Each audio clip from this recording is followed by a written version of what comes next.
Assalamualaikum warahmatullahi wabarakatuh. Alhamdulillah, salatan wa salaman ala rasulillah wa ala alihi wa sahbihi wa mawalah. Amma ba'du, faqala Allah ta'ala fil Qur'anil Karim, ud'uhum li'abaihim huwa aqsatu 'inda Allah fa in lam ta'lamu aba'ahum fa ikhwanukum fid dini wa mawalikum wa laysa 'alaikum junahun fima akhta'tum bi walakin ma ta'ammadat qulubukum. Al-ayah, sadaqallahul azim. Yang saya hormati sahibil makan wal makanan, Bapak Yai Imam Syafi'i, yang mulia Rais Syuriah PCNU Lampung Barat Yai Muhammad Toha, Bapak Yai Nur Khalis, Bapak Yai Umar Faruk, Bapak Yai Suparman Abdul Karim, Yai Mustafa Panglima PWLS, Bapak Ali Maksum, Ketua PWILS Lampung Barat yang baru dilantik, Bapak Gus Yasir, beserta seluruh jajaran PWILS Lampung Barat, Bapak Kapolres Lampung Barat yang diwakili oleh Bapak Kapolsek Belalau, yang terhormat Bapak Baison,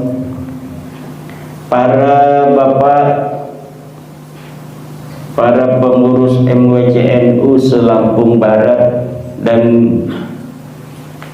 para sahabat Banser dan Pagar Nusa yang hadir, juga para muslimat, ibu-ibu muslimat, fatayat, ibnu IPPNU, semuanya saja.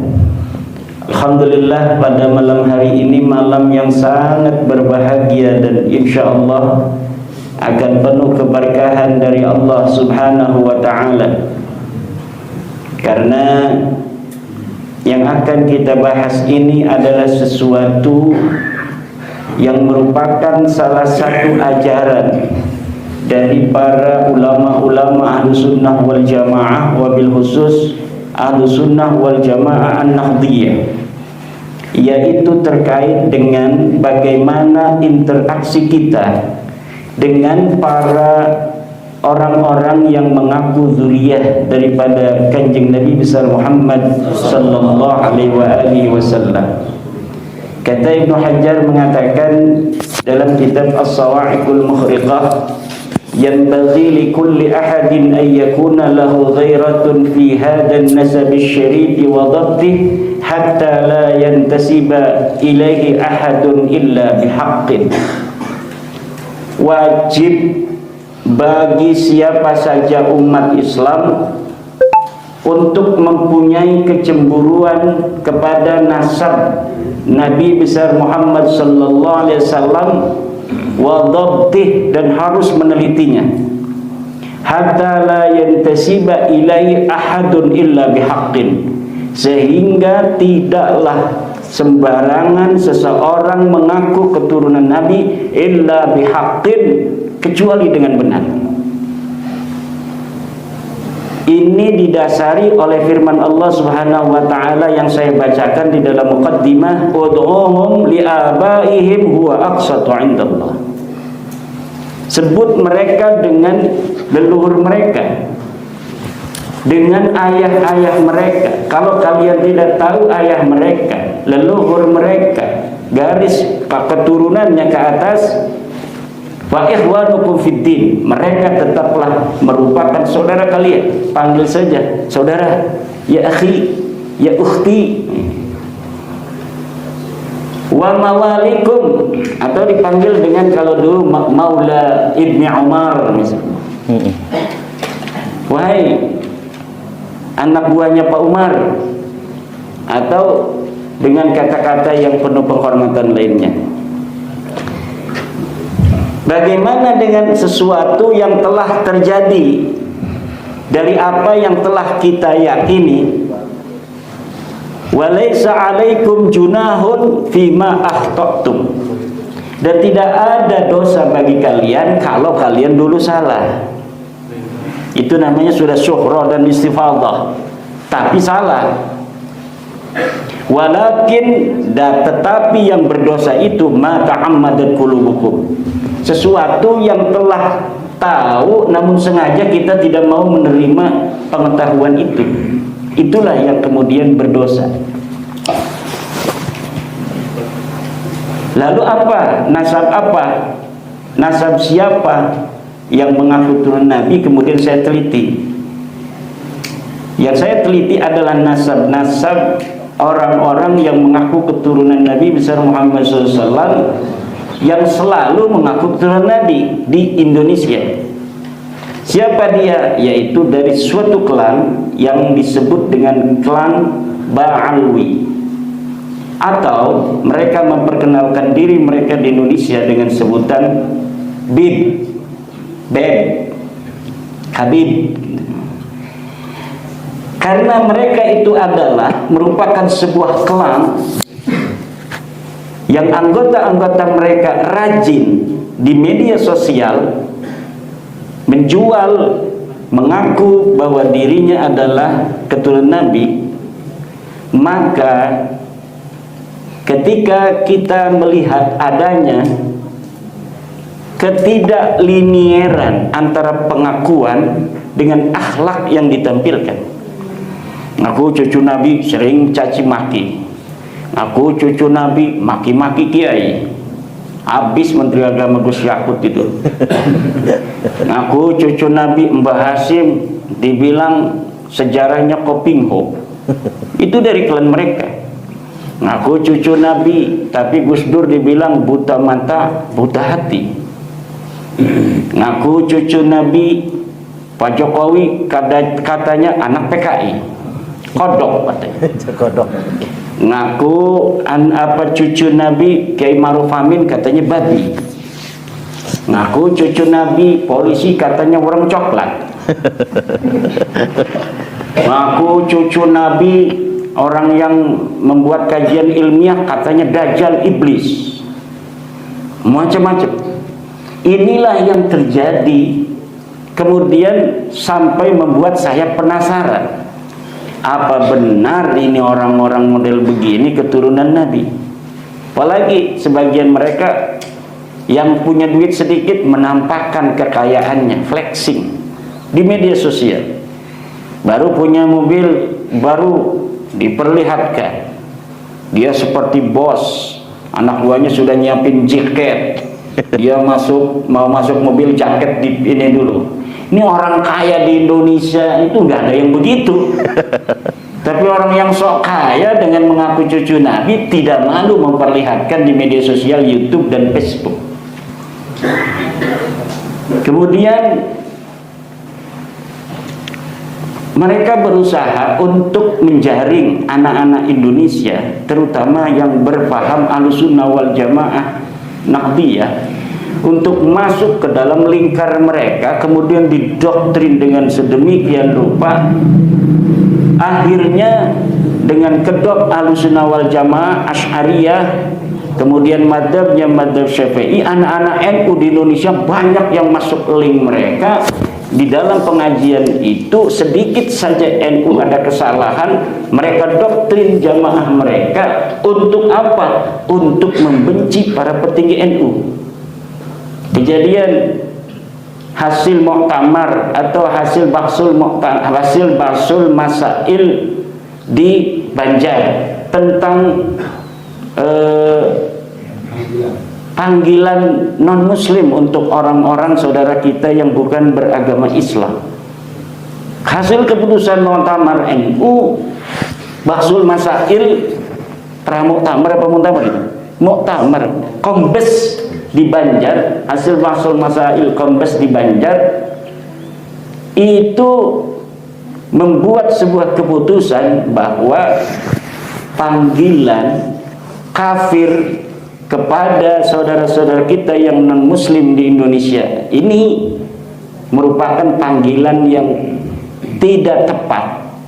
Kenapa? Karena kita adalah negara demokrasi yang berasaskan Pancasila, berdasarkan atas ketuhanan yang Maha Esa, kemanusiaan yang adil dan beradab. Kemudian mereka menyerang ini hasil keputusan Bahsul Masail NU sedemikian rupa dan mencaci maki tokoh-tokoh NU yang jamaah itu adalah orang-orang NU. Ini yang terjadi. Kalau misalnya NU ini punya calon, nggak bakal mereka dukung. Kiai Ma'ruf Amin calon dari Nahdlatul Ulama, NU berusaha untuk bagaimana Kiai Ma'ruf Amin itu untuk bisa mendampingi Bapak Presiden Jokowi waktu itu. Tapi mereka mungkin tidak ada yang mendukung. Yang ada di struktur NU pun, contohnya di Banten ada seorang kabib itu terang-terangan dia mendukung berbeda dengan PBNU. Kemudian ada seorang pengurus di PBNU yang dia juga ketua Rabitah Alawiyah pada saat itu, beberapa hari sebelum pencoblosan sengaja dia keluar sebagai pengurus di PBNU karena dengan mengundang wartawan dan pengunduran dirinya itu diumumkan. Untuk apa? Ini ada tujuan-tujuan. Mudah-mudahan saja bisa mempengaruhi publik bahwa dukungan masyarakat Nahdliyin PBNU yang luar biasa ketika itu, dari mulai PB, PW, PC sampai MWC digerakkan semuanya, ini sengaja untuk menggembosi, kemudian menyatakan mengundurkan diri beberapa hari sebelum pemilihan umum. Kemudian salah satu dari Habib itu juga berceramah mengatakan bahwa Kiai Ma'ruf Amin ini adalah ketika mau dia menjadi wakil presiden Bapak Presiden Jokowi itu, bahwa ini beliau adalah orang yang dibayar, ulama bayaran, bahkan sampai disebut babi. Waktu itu saya tidak terima dan saya langsung laporkan ke Mabes Polri dan orangnya langsung dipegang kemudian dipenjarakan. Sebelum bab nasab ini saya sudah menjarahin Habib, namanya Ja'far Shadiq gitu. Iya, ketika itu luar biasa itu provokasinya itu kepada ulama-ulama kita, sehingga membuat banyak juga warga-warga Nahdliyin yang marah ketika itu. Tapi belum masalah nasab. Kapan sih masalah nasab ini? Masalah nasab ini baru 2022, Oktober 2022. Dari latar belakang tadi yang telah saya sebutkan, kemudian saya menggunakan metodologi historis dan metodologi genealogi dalam tradisi kita, yaitu ilmu nasab. Di dalam ilmu nasab, karena ilmu nasab adalah bagian yang tidak dapat dipisahkan dari ilmu sejarah, maka saya menggunakan metodologi historis. Yang pertama, langkah yang harus dilakukan di dalam kita meneliti sebuah kejadian sejarah masa lalu, apalagi yang sudah 1400 tahun itu, yang pertama adalah disebut dengan tahapan heuristik. Yang kedua adalah tahapan kritisasi sumber, kemudian interpretasi sumber, kemudian baru historiografi. Apa itu heuristik? Heuristik adalah dalam sejarah, dalam penelitian sejarah, mengumpulkan seluruh sumber-sumber yang dirasa berkaitan dengan bahasan yang sedang kita teliti. Dalam hal ini adalah bahasan tentang nasabnya Ba'lawi. Betulkah dia merupakan keturunan dari baginda Nabi? Saya urutkan terlebih dahulu sebelum saya linierkan dengan kitab-kitab yang saya bahas itu, siapa yang akan jadi percontohan. Saya cari di internet nasabnya itu, ada nasab Bahar Smith, ada nasab Rizik Syihab.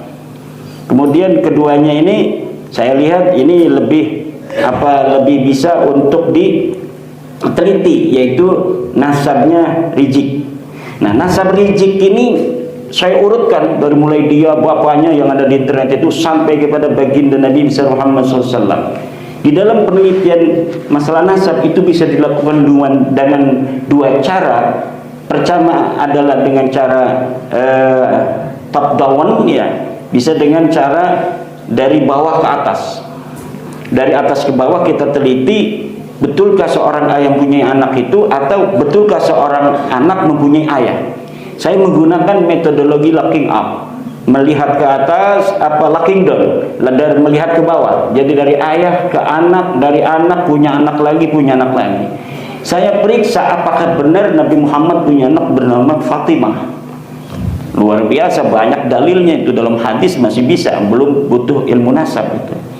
Kemudian betulkah Husain ini mempunyai anak bernama Sayyidina Ali Zainal Abidin? Masih ada di hadis.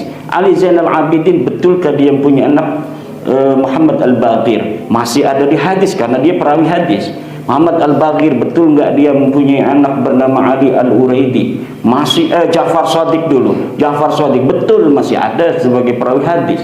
Apakah Ja'far ini punya anak nama Ali Al-Uraidi? Betul, masih ada dalam perawi hadis. Ja'far Shadiq, betulkah dia punya anak Muhammad An-Naqib? Ini membutuhkan ilmu nasab. Kita lihat tahunnya berapa, kemudian kita sandingkan kitab, terkonfirmasi ada di dalam kitab. Kemudian betulkah Ali Al-Uraidi ini mempunyai Muhammad An-Naqib? Muhammad An-Naqib mempunyai anak bernama Isa. Itu terkonfirmasi di dalam kitab semasanya, yaitu Siri Silsilatil Alawiyah. Kemudian ketika Isa punya anak Ahmad, ini masih kita membutuhkan kitab Siri Silsilatil Alawiyah. Terbukti pula dia mempunyai anak namanya Ahmad. Ahmad punya anak namanya Ubaid. Ini silsilah Rizik Syihab, ada Ubaid di situ. Ini yang bermasalah. Tidak ada disebutkan kitab-kitab yang semasa dan yang paling dekat masanya dengan Ubaid ini dan Ahmad bin Isa yang menyatakan Ubaid ini benar anaknya Ahmad bin Isa. Tidak ada. Ahmad bin Isa itu dia menurut Ba'alwi wafatnya adalah 345 Hijriah. Ubaid anaknya katanya wafatnya 383 Hijriah. Anaknya Ubaid namanya Alwi, makanya mereka disebut Ba'alwi, keturunan Alwi bin Ubaid. Itu wafat tahun 400 Hijriah, berarti abad kelima. Kita lihat di kitab-kitab abad kelima, tidak ada sedikit pun kitab yang menyentuh, bahkan hanya menyindir, tidak ada tentang nama Alwi sebagai keturunan Nabi ini. Kita lihat kitab yang lainnya, misalnya Tahdzibul Ansab karangan Al-Ubaidili 437 Hijriah. Kemudian kita lihat lagi dalam kitab Al-Majdi karangan Al-Umari 390 Hijriah. Kemudian kita lihat lagi kitab Muntaqilatut Talibiyah. Ini tidak ada angka tahun wafatnya, tapi diperkirakan dia hidup atau meninggal dunia itu 490 Hijriah juga. Kemudian kitab abad ke-6 namanya Syajarah Al-Mubarakah, wafat 606, tapi ini kitab ditulis 597 Hijriah. Tidak ada juga Ubaid dikatakan sebagai anaknya Ahmad bin Isa. Bahkan dikatakan di situ anaknya cuma 3, Muhammad, Ali dan Husain. Laisa lahu walad, tidak ada anak yang namanya Ubaid. Kemudian kitab abad ke-7 Al-Bahri kitab abad ke-8 Al-Asili As-Sabatul Musad, kitab abad 9 Umdatul Talib Al-Kubra karangan Ibnu Inabah. Tidak ada semuanya menyebutkan keluarga Ba'alwi susunan nama-nama yang ada di dalam leluhurnya Rizik Syihab ini sebagai keturunan baginda Nabi. Lalu bagaimana dia sekarang jadi turun Nabi? Ceritanya di abad 9 itu leluhurnya Rizik Syihab ini mengarang kitab, nulis dewek arane kitab Al-Burqatul Musyiqah. Dari kitab Al-Burqatul Musyiqah ini namanya Ali bin Abu Bakar As-Sakran menulis silsilahnya bahwa dia namanya Ali, punya ayah namanya Abu Bakar, punya ayah namanya Abdurrahman, punya ayah namanya Maula Dawilah bin Ali al-Sahibud Darak bin Ali Al-Ghayyur bin Muhammad bin Ali bin Muhammad Sahib Birman bin Ali Qoli Qasar bin Alwi bin Muhammad bin Alwi bin Ubaid bin Ahmad bin Isa. Itu baru abad ke-9 895 Hijriah. Setelah 550 tahun Ahmad bin Isa ini wafat. Jadi 550 tahun sejak orang yang diaku itu wafat, baru ada pengakuan itu. Inilah yang disebut dengan argumentium ex silentio. Ada kesunyian di sana. Kalau ada kesunyian, tidak ada satupun dari 14 nama yang disebutkan dalam silsilah mereka itu dalam rentang waktu masa di mana diperkirakan orang itu hidup. Yang orang itu hidup di kanan kirinya ada ulama. Kalau dia itu orangnya adalah orang Tarim, di situ ada Taiz, di situ ada Aden, di situ ada Siwun, banyak ulama yang mengarang kitab. Di Tarim sendiri ada ulama mengarang kitab. Setiap ulama yang menyebutkan yang mengarang itu di abad ke-5, misalnya Ibnu Samrah menyebut ulama-ulama di Tarim, tapi keluarga mereka itu di abad 5 Hijriah tidak ada satupun yang disebut namanya itu. Nah, tidak disebutkan. Inilah yang membuat aneh. Masa iya orang yang disebut mujtahid mutlak, katanya ini Ubaid ini mujtahid mutlak, sama Imam Syafi'i, Imam Hambali, Imam Ahmad bin Imam Maliki, Imam Ahmad bin Hanbal. Masa iya mujtahid mutlak, nggak ada yang ngutip sama sekali. Orang Tarim semua disebutin ulama di situ, kok dia adanya di Tarim, tetapi kenapa sama sekali namanya tidak disebutkan? Hada yadullu ala annahu ghairu mawjud hunaka fi dzalikal waqt. Tidak ada waktu itu orang. Bukan hanya dia tidak terverifikasi sebagai keturunan Nabi, Ubaid ini pun terverifikasi sebagai fiktif dalam kesejarahan yang diciptakan oleh keluarga mereka itu. Tidak ada orangnya. Kemudian orang yang dikatakan Ahmad bin Isa ini, yang kemudian mempunyai anak katanya Ubaid, itu diberi gelar Al-Muhajir. Nah ini di sini nih saya tidak keburu membuat sebuah slide untuk khusus di Lampung karena memang waktunya sangat mendesak, sangat sempit. Tapi ini ada bekas acara diskusi saya di Klaten bulan Mei kemarin. Ini nanti bisa dibagikan sajalah oleh para panitia kepada para hadirin. Dan ini diskusi Klaten pun sebenarnya adalah persiapan Bahsul Masail saya di PBNU yang kemudian tidak jadi. Jadi saya dibel oleh Ketua LBM PBNU Kiai Haji Mahbub Maafi Ramadan, Yai ini jajaran Surya pengen diskusi Bahsul Masail dengan Yai tentang nasab. Siap, bikin deskripsinya, bikin asilahnya, bikin jawabannya. bikin kesimpulannya, siap. Saya bikin deskripsinya, saya bikin kemudian asilahnya, saya bikin jawabannya, kemudian saya bikin kesimpulannya. Dan ini adalah sebuah rangkuman dari tulisan saya yang agak panjang. Namun kemudian beberapa hari lagi setelah saya berikan ini semuanya kepada ketua LBF, namun ada halangan sehingga belum dilaksanakan basul masail di PWNU itu sampai sekarang. Sampai sekarang belum dilaksanakan karena ada suatu hal. Kemudian sebelum saya lanjutkan, izinkan saya minum dulu nih.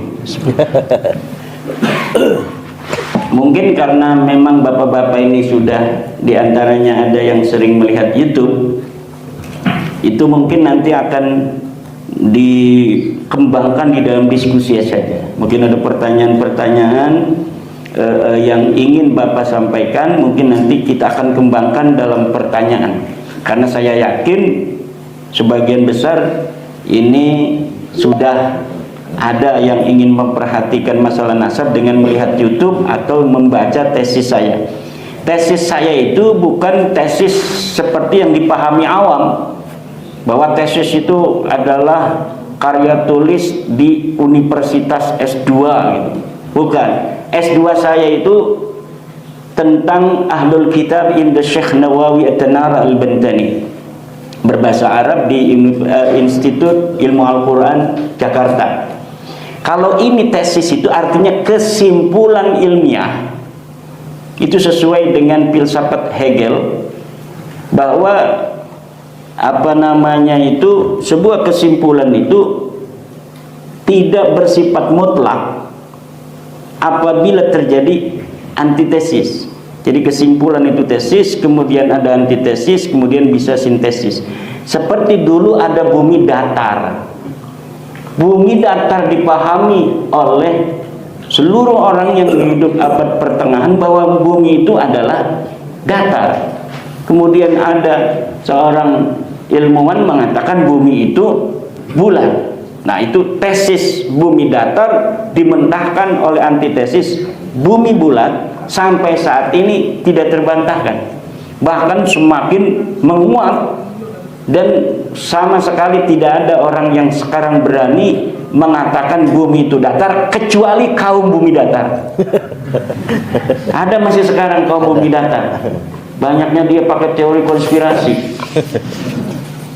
Ya, bumi datar. Orang yang sudah bisa ke atas ruang angkasa, memotok bentuk bumi, ya bentuknya bulat. Itu sudah hakul yakin dengan musyahadah, terlihat. Contohnya, masa iya masih ada orang yang mengatakan bumi itu datar, tapi nyatanya masih banyak orang yang menyatakan bumi itu datar. Banyak, itu lebih dari 3. Coba lihat di internet, kaum bumi datar. Itu mereka punya teori-teori sendiri. Yang saya perhatikan, ada videonya Harun Yahya ya. Itu punya CD saya banyak, saya tonton satu-satu. Kalau saya menggunakan teori dia menerangkan, saya pun akan terbawa bahwa memang bumi ini datar. Karena itu pakai ini teori kapal terbang. Masa iya kita menggunakan kapal? Kalau bumi itu bulat, maka akan begini. Iya juga kata saya. Tapi setelah saya baca Al-Quran, wah tidak, ini 8 basat itu di dalam Al-Quran tidak bermakna lempeng begini kayak piring. Ternyata ulama-ulama tafsir kita juga mengatakan bumi itu bulat gitu. Demikian mungkin nanti kita kembangkan di dalam pertanyaan-pertanyaan. Kesimpulannya apa? Kesimpulannya Habaib ini bukan cucu Nabi. Dari sisi ilmu sejarah, dari sisi ilmu nasab. Kemudian dia bukan cucu Nabi, dilihat dari hasil tes DNA yang sudah ada. 180 orang sudah tes DNA. Dan tes DNA-nya menunjukkan haplogrup mereka itu G. Sedangkan keturunan Nabi menurut para ahli harus mempunyai ciri kode genetik haplogrup J1 sesuai dengan para keturunan Nabi yang sudah tes DNA di seluruh dunia Islam, dari mulai Saudi, Al-Abdali, Al-Auni, Al-Jamajizah, kemudian di Yordan Al-Hashimi, di Maroko, di Yaman itu. Di Yaman itu ada yang bukan Pahlawi, namanya Az-Zaidi, Ar-Rassi, At-Toba-Toba, Al-Jailani. Semuanya kebanyakan konfirmasi dari hasil tes DNA mereka bahwa mereka benar keturunan Nabi. Karena kode genetiknya haplogrup J1 yang menunjukkan dia orang Arab, keturunan Ibrahim. Sedangkan orang-orang Ba'lawi ini, Al-Attas bin Syihab bin Semit bin Yahya As-Segab, Maula Dawila, Maula Khelah, ini haplogrupnya G. G ini baru bertemu dengan Nabi Muhammad 40.000 tahun di atas tuh, baru satu kakinya 40.000 tahun ke atas. Nah, sedangkan orang Yahudi keturunan Nabi Yakub ini sekarang di Kohanim itu keturunan dari Nabi Harun yang menjadi pendeta-pendeta yang menjaga silsilah sampai Nabi Harun. Itu sudah terverifikasi dan terkonfirmasi hasil dari haplogrup mereka J1 juga. J1 itu bertemu di Nabi Ibrahim, yaitu 4.500 tahun dari sekarang. Karena Nabi Ibrahim hidup 4.500 tahun dari sekarang. Itu antara orang-orang Kohanim dengan orang-orang keturunan Nabi Muhammad dari Saudi Arabia itu bertemu di satu kakek 4.500 tahun. Berarti klop, sama-sama ngaku turunan Ibrahim, sama-sama ngaku sebagai orang Arab, bertemu 4.500 tahun yang lalu. Ketika disandingkan dengan Ba'lawi ini, dengan bin Syihab, bin Semit, hasil tes DNA-nya disandingkan, ini Kohanim, ini keturunan Nabi yang ada di Saudi Arabia. Seret ketemunya 40.000 tahun yang lalu. Menandakan ini bukan siapa-siapa. Kalau dengan orang-orang yang Yahudi keturunan asli Israel ini ketemu 4.500 tahun. Betul secara sejarah, karena Nabi Ibrahim itu 4.500 tahun yang lalu. Kemudian punya anak namanya Ismail, menurunkan orang Arab. Punya anak namanya Ishak, menurunkan orang Israel. Ba'lawi ini adanya belah sini. Ketemunya di sana satu kakeknya dengan orang-orang Jawa, dengan orang-orang Arab yang keturunan Nabi itu 40.000 tahun yang lalu. Kalau orang Jawa yang haplogrupnya O, itu ketemu Nabi Muhammadnya itu masih tidak terlalu jauh. Jadi kita lebih dekat dengan Nabi Muhammad orang Jawa daripada Ba'lawi ini.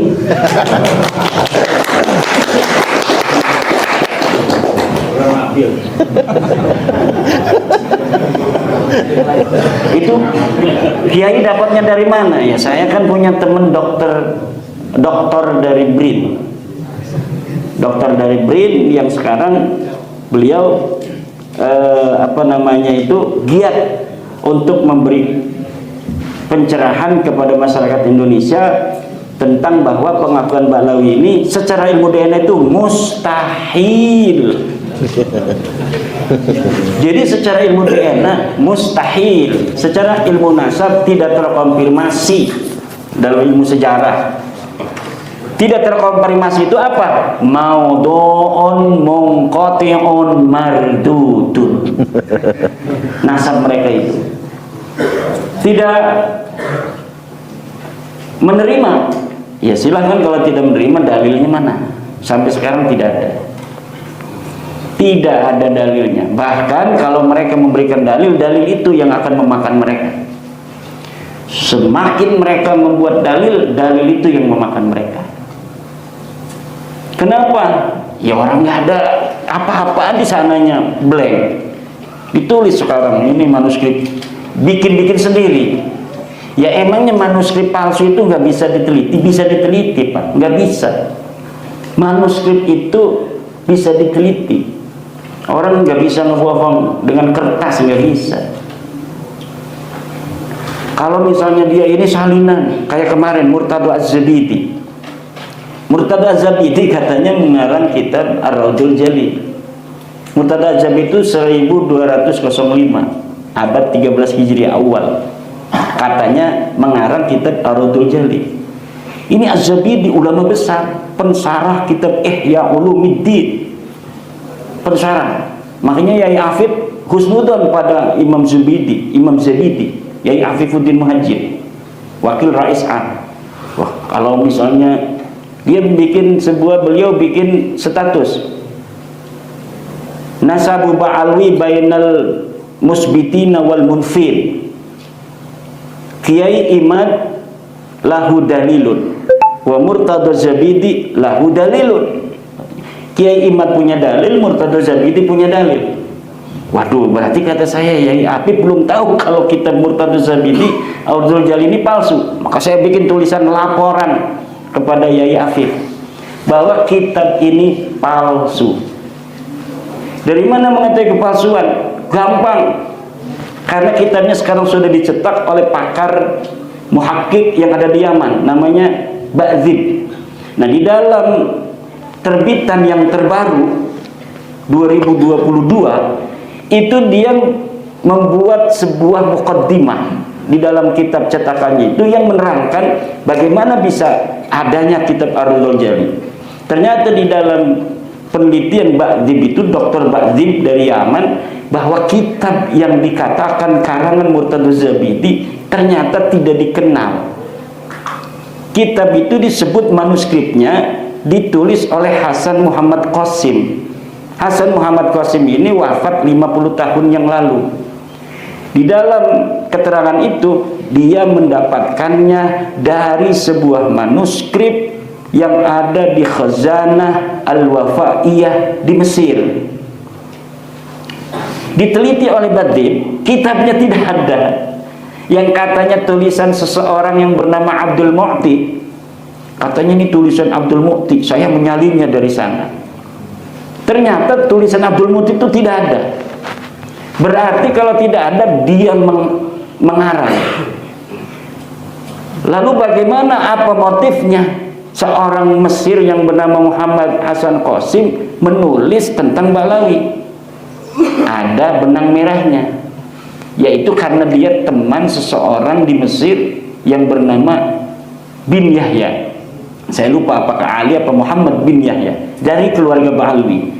Dan Alwi bin Tahir yang ada di Bogor dan di Johor, karena dia itu sering bolak-balik Bogor, Johor, karena punya tugas sebagai mufti di Johor, orang Ba'lawi, mendapatkan manuskrip ini dari bin Yahya Mesir ini.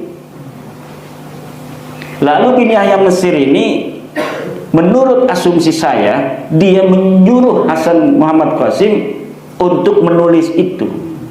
Kemudian Ba'dzib ingin mengetahui siapa sih Hasan Muhammad Qasim. Diteliti oleh Ba'dzib, ternyata Hasan Muhammad Qasim memang tukang bikin kitab palsu.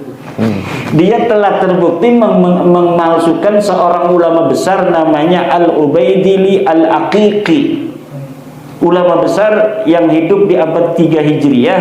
Kemudian dia menulis kitab sendiri, Muhammad Qasim ini, dengan judul Az-Zainabat, Zainab gitu. Ternyata kitab ini kemudian bukan atas nama dia dicetaknya, tapi atas nama ulama yang hidup di abad ketiga. Maka kata Ba'dzib, kitab Ar-Raudhul Jalil pun sama, kemungkinan besar kronologisnya seperti kitab Az-Zainabat ini, muncul dari ruang hampa, kemudian agar laris, kemudian ditulis nama ulama yang hidup di masa lalu. Itu yang terjadi. Itu bukan hanya satu, ada lagi kitab Abnaul Imam fi Misr Sam. Ini kitab Abnaul Imam yang kemarin Pak Muhdor marah-marah sama saya tuh, Imaduddin Dajjal. Ini kitabnya ada, kitab abad keempat, 473 Hijriah. Di sini disebutkan Ubaid sebagai anaknya Ahmad.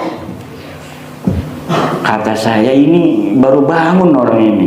Saya sudah meneliti kitab itu sudah 2 tahun yang lalu dan sudah sering dibahas oleh orang-orang yang membela Ba'lawi. Tapi ternyata dia mungkin ada yang bisikin, "Beb, kitabnya ada tuh." Dia mungkin nggak mengikuti diskusi ini. Akhirnya dengan pede sambil marah-marah, "Mana katanya Ibad menantang Ba'lawi? Ini Muhdar Al-Hamid sudah ada. Pakai ini kitabnya." Dikerjain sama temennya dia itu. Ya Allah, kasihan amat dia dikerjain orang. Ya udah pede, kan kitabnya kitab asli bener tuh, kitab yang dicetak, bahasanya juga Arab. Ya siapa orang yang tidak sekolah itu, orang yang tidak mengerti metodologi penelitian pasti akan langsung, karena banyak ulama kita juga kiai-kiai pakai kitab itu. Abnaul Imam fi Misra Wasyam. Padahal kalau dibaca muqaddimahnya sudah jelas. Jadi kalau kita baca kitab sejarah bapak-bapak, baca muqaddimahnya dulu. Pentahqiq itu kalau kitab masa lalu, di muqaddimah itu dia menerangkan bagaimana ini sampai kitab 1000 tahun kok bisa ketemu di saya. Itu dia menerangkan dulu, kitab ini saya temukan begini, metodologi yang saya gunakan adalah sama sekali tidak menambahi. Itu dia akan mengatakan begitu kalau misalnya asli. Kalau ada yang kosong, maka akan saya beri tanda titik 3, titik. Itu ulama-ulama muhakkik yang jujur. Ada juga muhakkik yang bukan tidak jujur, dia merasa mempunyai ilmu tentang apa yang tidak ada itu, misalnya sobek, tapi dia bisa melihat manuskrip yang mirip, kemudian kitabnya beda, tetapi ibarahnya, narasinya sama, maka kemudian walaupun sobek dia tambahin, tapi dia beri keterangan dalam footnote bahwa ini diambil dari kitab lain, tapi dengan ada di muqaddimah keterangannya. Ada juga yang tidak jujur, seorang muhakkik kitab masa lalu itu, yaitu dia ambil kitab Abnaul Imam itu yang ditulis 199 Hijriah, tahunnya itu 199 Hijriah, namanya Imam Toba-Toba. Kemudian dicetak hari ini oleh Yusuf Jamalul Lail, diberi angka tahun 400 Hijriah. Jadi ulamanya tahun 199 Hijriah, di jilidnya disebutkan 473 atau 37, saya lupa, itu sekitar itu. Kemudian dikatakan ditulis oleh dia dan ditambahi oleh dia, Yusuf Jamalul Lail yang hidup sekarang itu, dicetak atas nama ulama masa lalu. Ininya pemalsuannya itu luar biasa. Makanya orang itu kalau baca Abnaul Imam bingung, karena khotnya, komputernya itu sengaja khot yang susah dibaca juga. Coba baca kitab Abnaul Imam, susah dibacanya kitab itu. Kenapa? Supaya orang bosen. Supaya orang bosen dulu lah, yang penting keterangannya, nggak usah ini mah susah dibacanya. Dan lihat di dalam kitab Abnaul Imam itu, judulnya gede kan, Abnaul Imam fi Misra Wasyam. Tapi sebenarnya dia tidak terlalu bohong juga. Ada judul kecil di atas Abnaul Imam itu, dia kasih judul kecil Al-Aqdul Masi. Coba lihat. Itulah sebenarnya nama kitabnya Al-Aqdul Masi itu, yang dikarang oleh Yusuf Jamalul Lail 1440 Hijriah. Mbek wingi ku mati nek mbek rong tahun. Tapi di dalam kitabnya ditulis abad ke-5. Ning jerone dia sebutkan, di dalamnya dia sebutkan ini kitab ulamanya wafat tahun 199 Hijriah. Tapi kemudian naskahnya ada di cucunya yang hidup di abad ke-5, namanya sama Toba-Toba kan, nama marga. Seperti Ogan semua namanya. Kalau di Medan tuh batu bara semua. Kalau yang gas semua. Nah ternyata begitu. Jadi sudah, aduh kata saya dua itu kan. Ada lagi kitab aneh namanya Tarikh Sambal. Kitab Tarikh Sambal dicetak, katanya ini kitab karya ulama Ba'lawi abad 10, diteliti oleh ulama-ulama ahli tahqiq. Ini jangankan kitabnya, orangnya pun tidak ada. Itu yang bernama Syekh Sumbul itu tuh, orangnya nggak ada. Jadi orang bernama Syekh Sumbul abad 10 itu nggak ada. Lalu ketika dikritik oleh ulama, Muhammad Al-Habsyi ini mengambil kitab yang dia yang dia ambil itu, yang namanya dirubah menjadi Sumbul itu, yaitu Tarikh Ibnu Hisan. Sebenarnya kitab itu adalah karangan Ibnu Hisan. Apa dia motifnya sampai mengganti nama? Motifnya sangat mudah untuk ditebak, untuk mempertahankan nasab. Kenapa? Karena di dalam manuskrip Ibnu Hisan tidak ada nama Ba'lawi. Kalau dia menggunakan nama Ibnu Hisan ditaruhin Ba'lawi, sementara orang lain nanti punya manuskrip yang sama, dia ketakutan, takut manuskripnya ada lagi yang punya di negara lain, maka akan ketahuan bohongnya. Maka sekalian saja nama pengarangnya diganti agar tidak terdeteksi. Karena kalau namanya Tarikh Ibnu Hisan, dia takut masih ada di belahan dunia lain manuskripnya orang yang megang. Nanti kalau misalnya sama-sama dicetak kok beda. Itu motif-motifnya. Maka dalam ilmu sejarah ada yang disebut kritisasi sumber. Jadi setelah heuristik itu ada kritisasi sumber. Udah kitabnya numpuk, manuskrip numpuk, ini satu-satu diteliti. Ini katanya Ar-Raddul Jali Murtado Az-Zabidi. Betul nggak ini karangan Murtado Az-Zabidi? Coret, tidak layak untuk dijadikan sebagai sumber karena pengarangnya palsu. Dan di dalamnya itu baru melihat dari mana dia muncul. Kalau kita baca satu-satu banyak kebohongan. Masa iya seorang Murtado Az-Zabidi itu berbohong? Orang mengatakan di dalam kitab Ar-Raddul Jali itu, Ibnu Hajar, bukan Ibnu Hajar, Al-Ubaidili telah menulis bahwa Ahmad bin Isa hijrah kiamat. Ditulis di dalam Ar-Raddul Jali. Nah, kita punya kitab Al-Ubaidili namanya Tahdhibul Ansab. Kita lihat di dalam kitab Al-Ubaidili, betul nggak itu Ahmad bin Isa hijrah kiamat? Nggak ada. Masa iya Syekh Murtado Az-Zabidi bohong? Kalau kita meyakini itu kitabnya Syekh Murtado Az-Zabidi, berarti kita menuduh Syekh Murtado Az-Zabidi yang mengarang Ihya itu sebagai pendusta. Dan bukan hanya itu, banyak lagi tentang Mauladawilah dan sebagainya ditulis, padahal masa hidup Mauladawilah dengan katanya orang yang dia mengirim surat kepadanya itu tidak satu masa. Banyak itu. Kemudian yang terakhir itu Rumel, katanya ada kitab abad sekian, Bin Jadid mengarang kitab Al-Arba'un. Mana kitabnya? Enggak mau katanya, belum boleh oleh sponsor saya. Bukan belum boleh, karena kalau disebutkan saya bisa mengatakan itu palsu.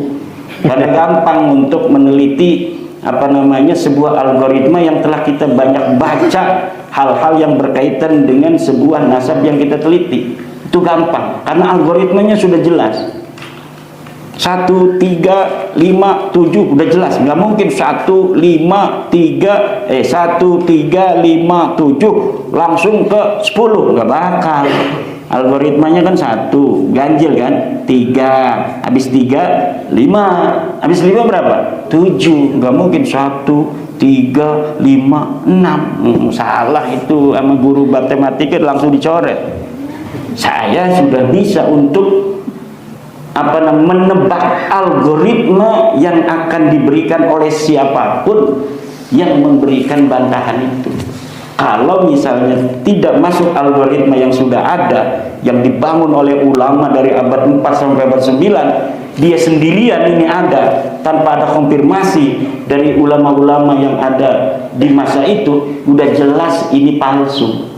Belum melihat kertasnya, baru melihat narasinya, saya sudah bisa mengatakan itu palsu karena tidak sesuai dengan algoritma yang sudah dibangun oleh ulama dalam catatan kitab-kitab mereka tentang nasab itu. Wong lah kaji, misalkan begini, ada orang mengaku saya pengurus NU, maka saya sekarang mau mencalonkan diri menjadi ketua umum PBNU, karena dari dulu saya dari MWC saya sudah jadi pengurus MWC. Sebagai apa dulu pengurus MWC? Saya sebagai LBM. Nah, tahun berapa? Tahun 70. Nah, tahun 70 kan pasti ada algoritma di situ. Ada orang yang menjadi pengurus, ada susunan yang mungkin bisa manuskripnya ada, ya kan? Misalnya Yai Imam Syafi'i ini dulu tahun 70 mah belum lahir, apa udah lahir Yai? Belum kan? Misalnya jangan tahun ini lah, tahun 2000 Yai Muhammad Imam Syafi'i sebagai, jangan tahun 2000, sekarang aja nih, tahun 2024 Yai Imam Syafi'i ketua PCNU Lampung Barat, betul tidak?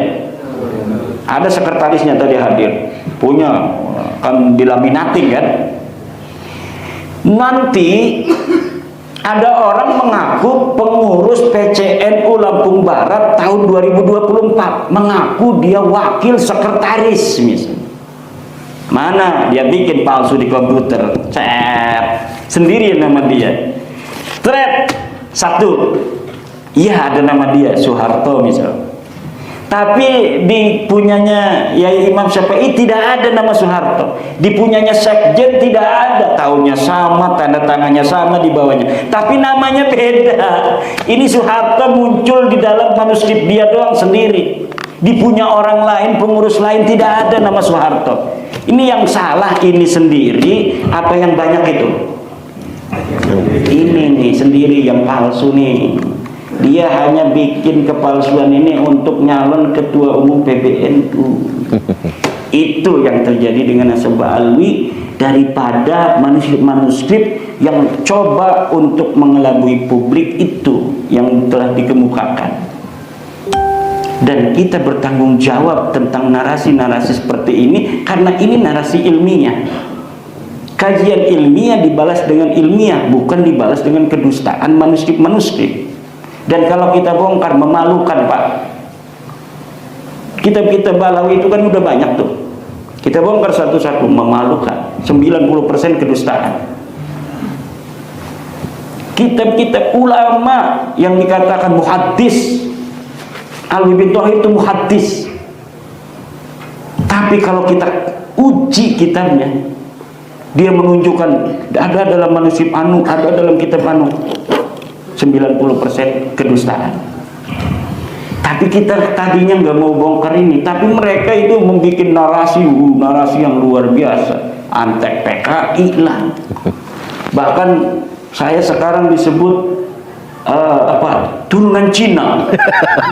Buktinya katanya dia nggak pakai nama bapaknya, pakainya nama kakeknya. Berarti dia nggak mau ketahuan sebagai antek Cina. Iya, luar biasa itu orang-orang yang ingin menjadi cucu Nabi, kemudian memakai framing. Saya ini sejak kecil hidup dengan kakek nenek. Karena orang tua saya, umur saya setahun atau 2 tahun, itu tidak ada jodoh. Saya dengan kakek saya dengan keluarga ibu saya. Itu ya masa iya sekarang saya melupakan keluarga besar, nama keluarga besarnya Bani Usman. Itu bisa dilihat bagaimana keluarga Bani Usman. Banyak yang di PBNU juga pada tahun ini dari keluarga Bani Usman itu.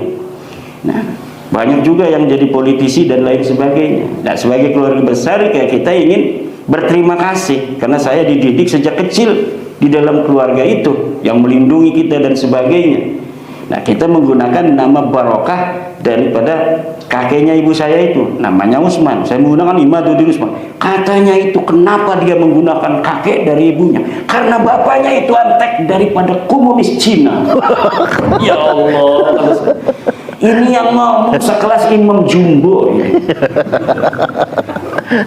Nah, ini kita yang begini-begini tidak mau menanggapi, dia cuma banyak yang klarifikasi. Tadi juga ada yang SMS dari Komandan Banser Provinsi Banten yang juga merangkap wakil ketua Panglima Laskar PWI Banten. itu komandan Banser tingkat provinsi, itu wakil komandan PWI Banten. Hei, ini bener nggak ini? Tanya PKI ini antek Cina katanya. Dicoba lihat saja wajah saya Cina enggak? Ada sih Cinanya katanya. Waduh, sama aja. Ada sih ini orang kata saya nambah-nambahin aja. Lah semua orang Indonesia ini ada Cinanya, Pak. Iyalah. Semua orang Indonesia ini ada Cinanya. Apalagi kalau keturunan Banten, neneknya Cina. Raden Patah itu Cina. Kenapa? Ibunya Sio Banci. Ibunya Raden Patah itu Sio Banci, Cina. Kemudian punya anak Raden Patah, menikah dengan Brawijaya, kan punya anak Raden Patah. Raden Patah berarti turun Cina. Apa Raden Patahnya yang istrinya Sio Banci ya? Raden Patah ya punya istri Sio Banci ya. Raden Patah punya istri Cina, Sio Banci, punya anak keturunan. Di antaranya adalah istri Sultan Maulana Hasanuddin Banten. Sultan Maulana Hasanuddin Banten namanya Nyai Ratu Purnama Kirana Sidi. Nyai Ratu Kirana Purnama Sidi dinikah oleh Sultan Maulana Hasanuddin. Berarti Sultan Maulana Hasanuddin ada Cinanya dong, ada putih-putihnya sedikit. Ya terus ke anak-anak cucunya sampai ke kita hari ini, ya ada Cinanya sedikit. Ya kan? Terus lagi, apalagi orang Lampung Palembang, makanya masih putih-putih. Kalau yang ada agak hitam itu pasti yang dari Jawa, dari Banten, dari Sunda atau dari Jawa Tengah, Jawa Timur. Kalau yang ada mentereng sedikit asli berarti. Ya, nanti kita akan kembangkan kalau sudah malam di dalam tanya jawab. Yang terpenting adalah bahwa yang kita lakukan hari ini bukan karena kebencian. Lihat kitab saya 2018, saya itu ngarang kitab Al-Fiqratun Nahdiyah, masih mengisbat Ba'alawi. Karena yang saya ketahui Ba'alawi ini turunan Nabi waktu itu. Wa min Bani Hashim Ba'alawi. Coba kitab Al-Fiqratun Nahdiyah fi usuli wa furu'i ahli sunnah wal jamaah.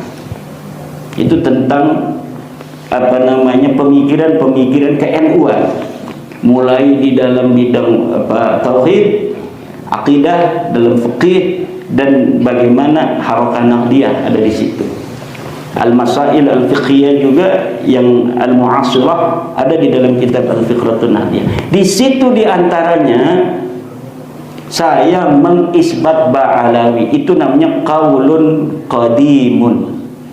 Karena apa? Saya belum meneliti. Kalau sesuatu yang belum diteliti, yabqa 'alal asli. Kalau sesuatu sudah diteliti, haram kita untuk mengatakan tidak sesuai dengan hasil penelitian ini. At-taqlidu ba'da zuhuril hujjati haramun. Taklid setelah adanya hujah itu haram. At-taqlidu ma'al qudrati 'alal istidlali haramun.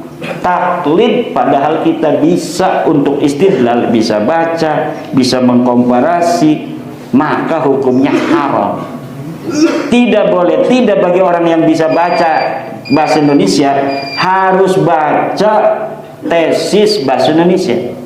Namanya menakar kesahihan nasab Habib Indonesia, kedua terputusnya nasab Habib di Indonesia, ketiga membongkar skandal ilmiah sejarah dan nasab Habib di Indonesia. Yang bisanya bahasa Arab, buka kitab Al-Mawahibul Laduniyah fi Inqita'i Nasabi Ba'alawi bin Ubaidillah, atau kitab yang kedua I'anatul Akhyar fi Jawabi Syekh Abdullah Mukhtar. Syekh Abdullah Mukhtar ini adalah ulama besar yang ada di Sukabumi. Dia kelahiran Sukabumi, ayahnya, kakeknya orang Kresek, orang kampung saya ini, orang Cakung. Nah, kemudian pindah kakeknya ke Sukabumi. Nah, beliau mengaji pada para Ba'alawi. Ketika ada tesis saya ini, beliau bikin kitab. Apa itu namanya? Itu Saiful Maslul ya. Dikirimkan kepada Al-Husamul Maslul. Al-Husam itu maknanya Saif. Al-Husamul Maslul, kemudian dikirimkan kepada saya, kemudian saya menjawab beliau dalam kitab I'anatul Akhyar fi Jawab Syekh Abdillah Mukhtar. Nah, insya Allah itu dari situ aja nanti akan dapat gambaran apa namanya secukupnya tentang batalnya nasab Ba'alawi. Kalau misalnya kita tidak mau membaca, kita tidak mau membacanya ini harus pakai kertas Pak nanti ya. Jadi kita baca, di download aja, kitabnya di download bisa. Sudah ada di berbagai macam apa namanya web, tinggal cari menakar kesahihan nasab bab Indonesia. Pakai kertas kita bacanya. Kita menguji-uji juga. Itu namanya istidlal. Kemudian kita belum cukup kita menakar kesahihan karena ini pertama, tulisan pertama. Inilah yang diangkat di Cokro TV pertama kali oleh Dr. Safiq Hasim. Kemudian saya tambahkan karena ini ada bantahan dari Hanif Alatas menakar kesahihan nasab. Kemudian dari bantahan Hanif Alatas kita sempurnakan referensinya di dalam kitab buku terputusnya nasab Habib di Indonesia. Kemudian karena ada karena ini kita persiapkan untuk para kiai, saya nulis itu untuk kiai bukan untuk para dokter-dokter itu. Dokter-dokter itu kebanyakan gak percaya sama doktrin-doktrin yang begitu, yang bahayakan kepada santri-santri dan para kiai. Maka saya persiapkannya tulisan sederhana. Kemudian dari dokter-dokter ini, coba dong nulis secara ilmiah. Oke, kalau secara ilmiah kan ngebulet itu bahasanya. Saya kemudian membuat lagi sebuah apa namanya itu buku, judulnya Membongkar Skandal Ilmiah Sejarah dan Nasab Habib di Indonesia. Itu semuanya bisa di-download. Nah, itu lebih mudah, tetapi dalil-dalilnya itu lebih lengkap karena itu yang terakhir. Membongkar skandal ilmiah itu lebih terakhir, lebih lengkap, tetapi cara bacanya susah. Karena banyak istilah-istilah modern, istilah-istilah populer yang memang saya tulis itu untuk kalangan akademisi, dan ini udah banyak saya mendapat undangan untuk bulan Juli Agustus dari kampus-kampus yang ada di Indonesia.